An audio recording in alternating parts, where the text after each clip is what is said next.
திரு OPS அவர்கள் ஏற்கனவே நான் ஃபோனில் வேற பேசியிருந்தேன். ஆனால் அவங்க என்ன முடிவு எடுத்தாங்கங்கிறது தெரியல. ஆனால் இன்னைக்கு அப்போ வெளியே போகிறதாக ஒரு அறிவிப்பு வந்திருக்கு.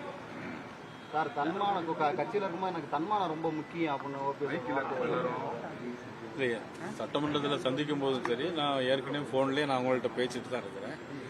அவங்களுடைய சொந்த பிரச்சனை அல்லது வேற எதுவும் பிரச்சனையாங்கிறது எனக்கு தெரியல. இல்லை, தொடர்ந்து மோடி அவர்கள் வந்து 2 முறை வந்து சந்திக்க நேரம் ஒதுக்கி தரலை அப்படின்ற ஒரு வருத்தத்தில் தான் ஓபிஎஸ் அணிமாறும். இல்லை, அதை பற்றி எனக்கு தெரியாது. நான் என்கிட்ட சொல்லியிருந்தேன், நாங்கள் வாங்கி கொடுத்துருப்போம்னு நான் ஏற்கனவே சொல்லியிருந்தேன். வந்து அந்த மாதிரி புறக்கணிக்கப்பட்டாரு. என்னங்க, இபிஎஸோட அழுத்தத்தினாலதான் ஓபிஎஸ் வந்து புறக்கணிக்கப்பட்டாரு அப்படின்னு. இல்லை, அப்படி ஒன்றும் கருத்து. அறிக்கை வெளியிட்ட பிறகு திரும்ப அவரை தொடர்பு கொண்டு எதுவும் இணைக்கிறதுக்கான பேச்சுவார்த்தை எதுவும் நடக்குதா சார் பாஜக? இல்லை, அறிக்கை வெளியிடுறதுக்கு முன்னாடி நான் பேசியிருந்தேன். ஏற்கனவே நான் ஃபோனில் பேசியிருந்தேன். Okay sir.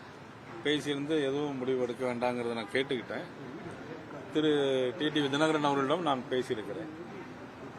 நீங்க கேட்டுக்கிட்டு இருந்தோம், ஏன் அப்ப முடிவு எடுத்தாரு?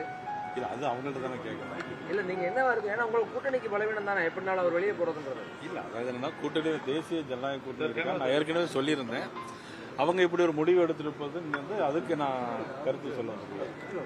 உங்களுக்கு பலவீனமா இல்லையா? அது தேர்தல் தான். வெளியே போய் இல்லை, அவங்க எதுக்காக சந்திச்சாங்கன்னு எனக்கு தெரியல. அவங்க எதுவும் அறிக்கை வெளியிட்டிருக்காங்களா, ஏதாவது சந்திச்சிருக்காங்க? அவர் எதுவும் நடக்கலாம்னு மட்டும் சொல்றாரு வெளியே வந்து.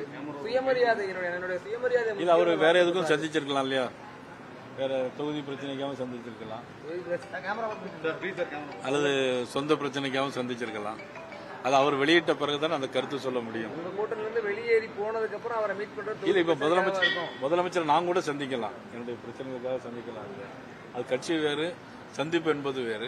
அறிவிப்பு அதாவது என்ன, அறிவிப்பு வெளியிட்டிருக்காரு, சேர்ந்திருக்காரா இல்லையாங்கிறதெல்லாம் பற்றி அவங்க கருத்து சொன்னாதான் நம்முடைய அதை கருத்து சொல்ல முடியும் இல்லையா? அவங்க அவருடைய சொந்த பிரச்சனை தான் சந்திச்சு அப்படின்னு நாளைக்கு சொல்லிட்டாங்கன்னா நீங்க என்ன பண்ணுவீங்க? சார், வரும் பிரதமர் திரும்ப வரும்போது திரும்ப ஓபிஎஸ் சந்திக்க வைக்க வாய்ப்பு இருக்கா சார்? இல்ல, அவங்க கேட்டாங்கன்னா கண்டிப்பா சந்திப்பாங்க. ஓபிஎஸ் தரப்புல இருந்து கேட்டா நீங்க சந்திப்பீங்க? கண்டிப்பா சந்திப்பாங்க.